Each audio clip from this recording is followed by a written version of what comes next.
Do you live with a persistent fear that those closest to you might eventually leave? Are you happy?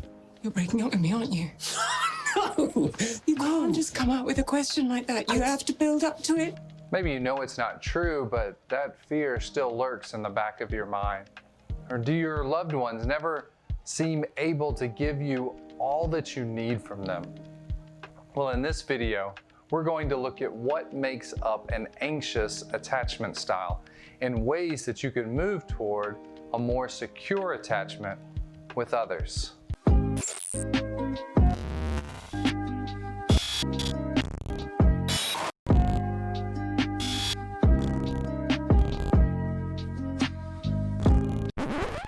Before we get started, make sure that you first check out the intro video in this series that explains attachment theory and what a secure attachment is. It'll make this video make a lot more sense, I promise. I'll put a link to it in the description. If you charted attachment styles on a bell curve with secure being in the middle, then you could visualize this type of attachment style, anxious, as someone who has a negative view of themselves but a positive view of others. Going back to that base camp metaphor where the camp is yourself and going out to explore is relationships, people with this attachment style do not feel like they have a safe base, an inner reality with which they can return. And so they seek comfort and security outside of themselves. They learned at an early age that they couldn't quite trust themselves to provide the necessary emotional stability. Perhaps there was a loss of a significant relationship early in life, like a parent. And so for them, the threat of separation or the loss of connection from others feels like death. Our love fern! It's dead. You let it die. You're gonna let us die? Now, in positive terms, this person will likely be able to connect with others quickly, and they may be even admired for being outgoing or highly relational.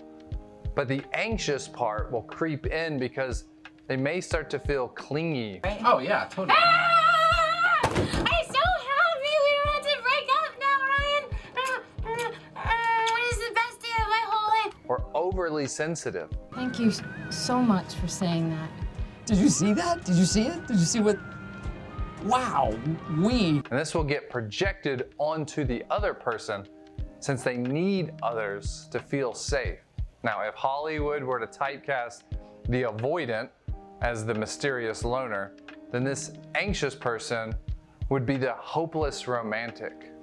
This type of attachment style would describe those who would do anything to win the love of another. That could be fun if you want.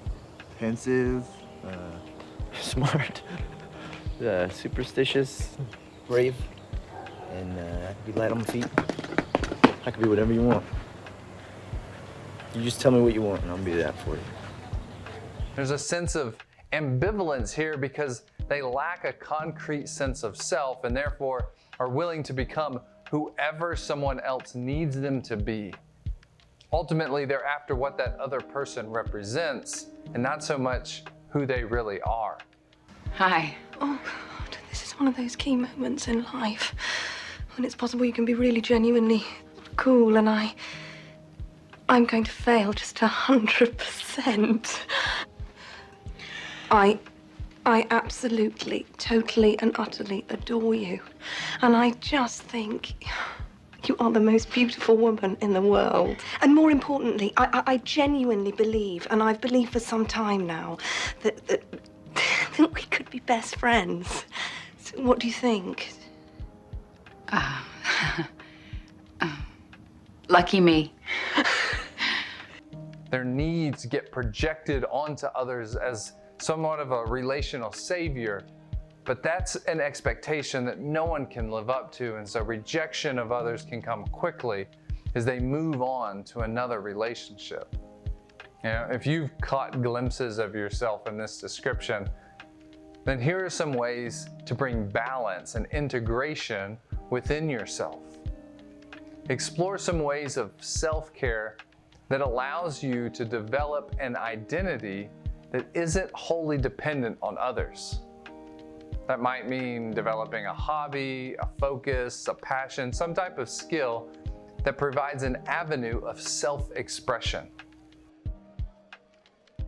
Cultivate solitude.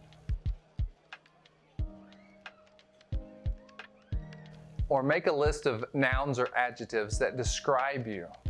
I am ... You fill in the blank. Then imagine what you would want that list to say and pursue those values.